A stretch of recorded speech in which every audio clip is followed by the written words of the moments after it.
Hi, thanks for joining me on my little journey. I'm going to take you down through the East Village of Little Rock. It's a newer development area that's been really redeveloped. I'd say in the last 10 years is really the timeline for it. So it's a very fairly new timeline as far as redevelopment goes. Um, but it's really taken off. I would say even in the last 3 years, there's been a lot of changes that have really sprung up, and due mostly to the fact that Cromwell Architects, a fairly large architectural firm here in Little Rock, and Moses Tucker, which is a very well established and old real estate firm, really took over and moved into the area and began to do a lot of renovations to the area.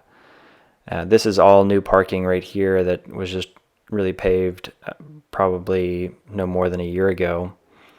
And the area has really seen a dramatic increase in pedestrian traffic and new businesses for the area. So I would say we'll look at this building here in a little bit. It used to be a really, it was the building that the first business that really helped, I would say, spearhead the the revitalization of the area. It was called Rocktown Distillery, and they have since moved just a few blocks over to the Soma district in downtown. But they were really the first company to move into the area and begin bringing traffic and tourists down into the area. Since they moved in and really started that, a lot of other companies and businesses began to look at the area for potential redevelopment and to find new and slightly less expensive areas to house their businesses. This building has been completely renovated as well. They tore down half of the building and left the front half next to the road, and the one part of the building has been turned into a food truck courtyard called the Rail Yard, and it's seen quite a bit of success right now. I think with COVID, I mean, obviously there's not a whole lot of people there right now, but this is 3 o'clock on a Thursday afternoon. But it really has seen quite a bit of success and has brought a lot of extra people into the area, and people really are excited about the revitalization of East Village. And so I think now I'm going to walk on down, but I wanted to kind of talk a little bit about the history of the area. It was really really began to build out and become an industrial area of Little Rock. Before that, it was really just farms and tenants and small houses. But it really became an industrial hub for Little Rock, really due to the fact that there were two railroads, the Missouri Pacific and Rock Island Railroads, and then it's also just south of the river, so it was really close to the port. So it became quite a bit of a industrial hub for quite a few companies, including Nabisco, National Biscuit Company, a large paint company, lots of warehouses, steel, and the building industries, as well as a refrigeration company. So there were quite a few different companies that really moved into the area and created, just really took over the area as an industrial hub. So there was really not a whole lot of housing in the area, but it became that, and really it's declined, I would say, over the last 100 years, and really steeply declined in the 1950s, 1960s. It still had a lot of warehouses, but as the downtown area continued to decline in Little Rock, along with that, East Village really declined. But downtown Little Rock has really seen quite a bit of revitalization in the last 20 years. And so East Village is kind of the new addition to that area. This building that I'm walking up next to is another warehouse And what I've been seeing is just a lot of investors buying up the smaller warehouses in the area, renovating them, and then renting them out to restaurants or retail operations. So this one is really brand new and doesn't have any tenants yet. It did house before this it housed a company that like a carpentry company that built tables, really high end tables. But yeah, the area has really seen quite a bit of revitalization. First from Rocktown, and then this building right here that I'm walking up to here in a minute is Lost 40, and Lost 40 is a sister company to a larger company called Yellow Rocket Concepts, and they have quite a few. They're a very, I wouldn't really call them a chain, but they're a local restaurant company that has multiple restaurants they own. And they moved into the area and outfitted this building in 2014 and have really become quite a popular brewery destination, as well as distributing their beer throughout Arkansas on a fairly large scale. But they were the second company to really bring in people from outside the area and people who were not necessarily there for business. It was a great tour. It's been a great tourist destination and is always packed with people.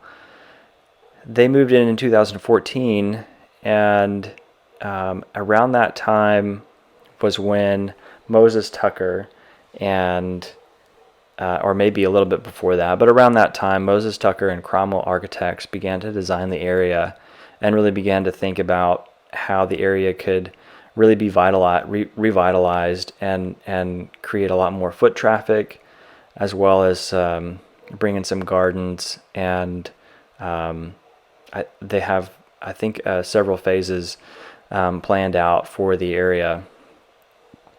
And here in a minute, I'll talk about the building that they completely renovated back over next to the distillery. But you can just see the size of the building there. It's quite a big building, and they brought a lot of. They're just a very large company and brought in a lot of money to renovate the building and set up the brewery on a fairly large scale. Over here, I'm going to be walking up next to some warehouses, and that's pretty typical of the area. Is just lots of one-story buildings that are very massive in scale, but not really. They're not necessarily built for architectural purposes or for retail traffic. Although I think that as the area continues to grow up, I think that these buildings probably will be turned into retail businesses and restaurants, and I think that they'll really be pretty cool areas to walk around in. Maybe they'll even close off the areas to cars and just have foot traffic around, which I think would be really cool. In the distance right there was the Democrat Gazette warehouse, and then if you were to look past the Democrat Gazette, you would see the presidential Clinton Library, and it was really the first building that was built in the on the east side of I-30 in what we would call East Village back in the early 2000s. And then Heifer Village, which we'll see that, or Heifer International, was also built right next to the presidential Clinton Library, and they were multi-million-dollar projects that took place over several years. So I wouldn't say they necessarily brought in tourist traffic into this area of the East Village, but they really did. They definitely helped push the boundaries in what people really had considered an area that no one really went. And then right here we see it's a athletic gym, CrossFit gym.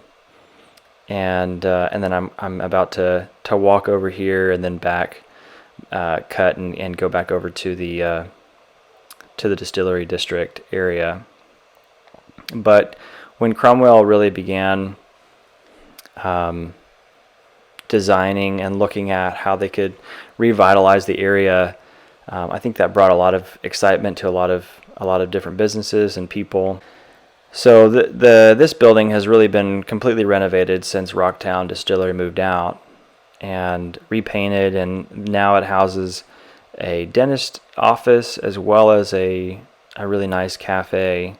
I believe that moved in 2019, or maybe it was early 2020. And so they really cut into the building and created this really nice porch area. And then you can see the cafe right there.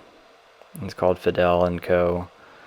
And they really helped bring in pedestrian traffic, as well as Cathead's Diner, which came in when Cromwell Architects renovated their building. So that's the building, the paint building that the Cromwell Architects renovated. And so the first floor is Cromwell Architects Design Studios and the restaurant, and then the second floor is actually high-end tenant redevelopment. So they've created kind of high-end studio apartments in the top floor. And there were some pretty cool architectural elements to the building that Cromwell really tried hard to keep. And I didn't go into the building today, but there are some really cool pictures that I might be able to find. And they really, although they definitely modernized the building on the inside, they really tried to keep the exterior true to what it was when it was built. Although they've done some landscaping. One of the things that they've also tried to do is make sure that there's plenty of parking in the area to attract our suburban areas, because it really is a destination area. There's really not a whole lot of people who could walk to the area. They really made sure that parking was a priority, to make sure that people could get down here. This is another part of the building that they renovated. And then here we have a brand new elementary, middle school, and high school E-STEM charter school. And so I'm really excited about this project. They did have to tear down a enormous warehouse building that was really fairly decrepit. It was really falling apart, and really did need to come down.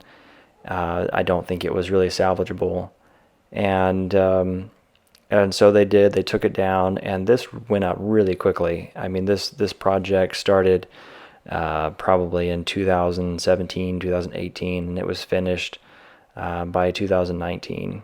So it really went up quickly. And while it's a new building, I feel like they did do a good job of not making it super tall, and not really trying to stick out too much. And I think it does do a fairly good job of fitting in with kind of the warehousey feel of the area. And then in the background there, you see Heifer International. That's the big building that was built in the 2000s, along with the Presidential Clinton Library.